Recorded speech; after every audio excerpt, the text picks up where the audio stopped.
Partia opozitare LSDM sot ka dalë me akuzat të reja për keqpërdorimet të tenderëve nga ana e VMRO-DPM-s.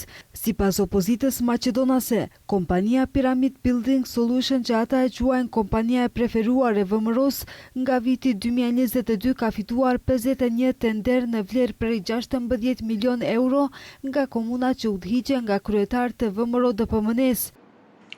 Vetëm nga komuna e aerodromit, kjo firmë e favorizuar ka fituar 22 tender, nga Gazibaba 10, por edhe nga Gjoshe Petrovi, Prilepi, Manastiri Gjevgjelia, kudo ku kryetarët e komunave janë nga VMRO.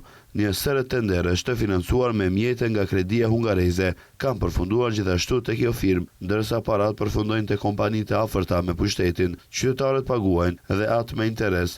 Tenderi i fundit në dhjetor të vitit 2025 është me qytetin e Shkupit, më njëherë pasi Orse Gjergjevski ulën në Karige. Kjo kompani e preferuar e pushtetit fiton një tender në vlerë prej 320.000 eurosh. Jon Fërshkovski më tej theksoi se VMRO-DPM ende nuk ka dhënë përgjigje për skandalet korruptive që kanë publikuar më herët.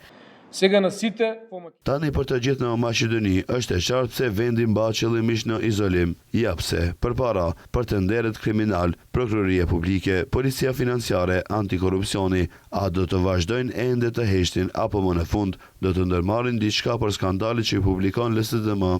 Kujtojmë se në muajin dhjetor të vitit të kaluar, LSDM njoftoi se në kuadër të partisë është formuar një ekip për luftimin e korrupsionit, i cili do të merret me hetimin e skandaleve të qeverisë, që nga atëherë LSDM vazhdimisht ka publikuar pretendime për afera korruptive.